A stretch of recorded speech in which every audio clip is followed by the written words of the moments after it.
What is going on, Panther Lair? Today we are back talking about the Pittsburgh Panthers' road loss to the Mississippi State Bulldogs this past Wednesday. Now, if you've been listening to my voice overlay breakdowns over the course of the season, first, I want to thank you for that. But second, you know that I've talked a lot about defense so far this year.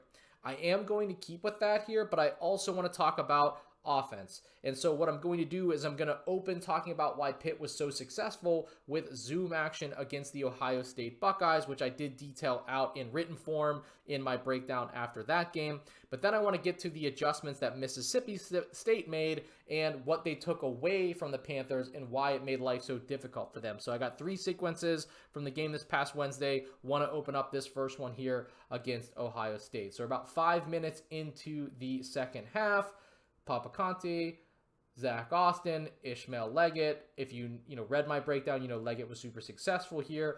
One of the things that makes zoom difficult to defend is it's going to put Leggett's position potentially in a big trail because he's coming off a screen from Austin. Then he gets screened on this DHO here from Conte.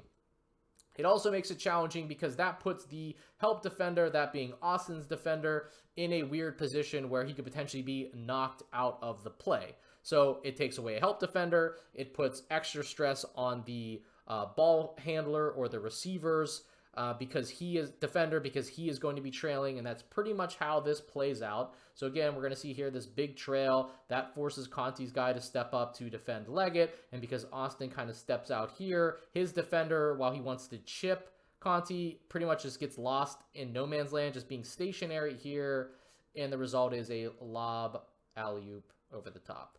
So pretty much the same situation here in terms of timing. We're at like almost 4 minutes here into the second half. The difference here is Amsal Dlalic is going to use this, but it's still going to involve Conte and Austin on this side of the floor.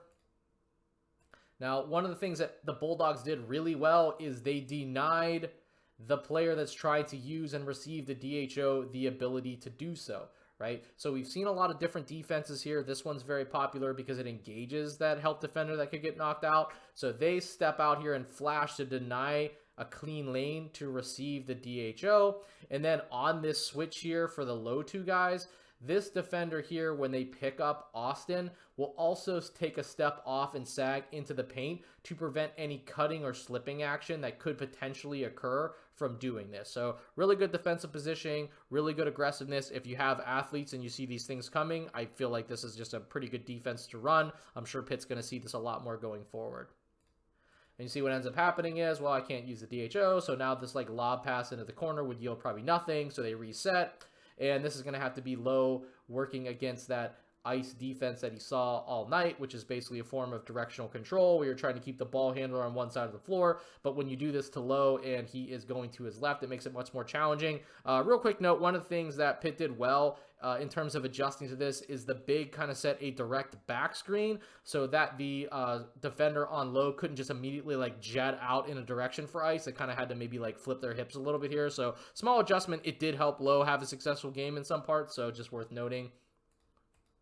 One of the things that's weak about ice is you allow a ball handler to just drive downhill against a sinking big.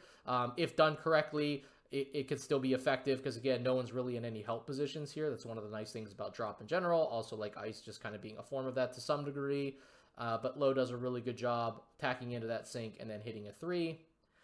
This is a really good perspective because this does involve those same participants that I talked to about in the Buckeyes clip. So Conte, Austin, Leggett, and again, you're going to see a very pronounced, he's going to flash out here, deny the ability to use the DHO.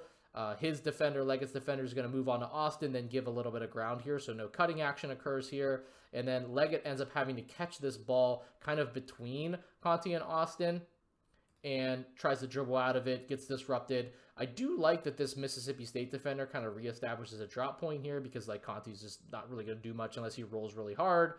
Just some small subtleties that the Bulldogs did here that I think made a difference. And really good job by Lowe back cutting here.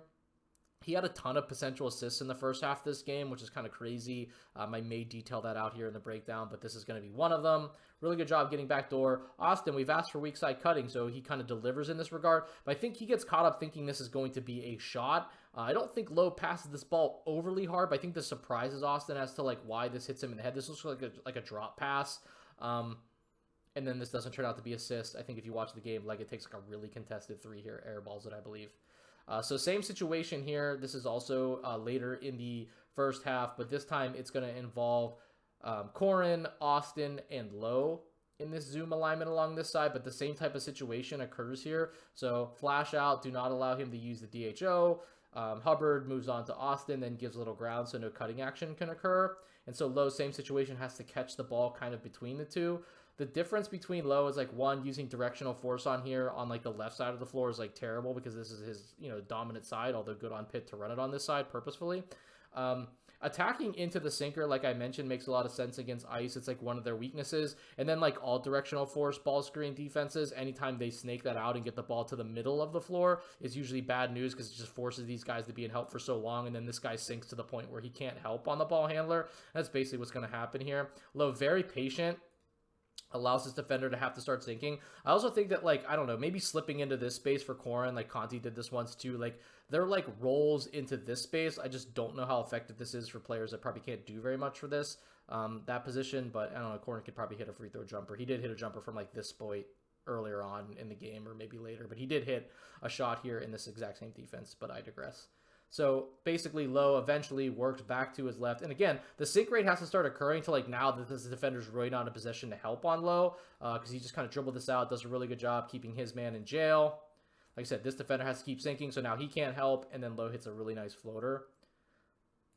So that's pretty much the defense that the Mississippi State Bulldogs did against Zoom. It's one of the things I think jumped out on tape when they watched the Ohio State Buckeyes game. So they made those adjustments.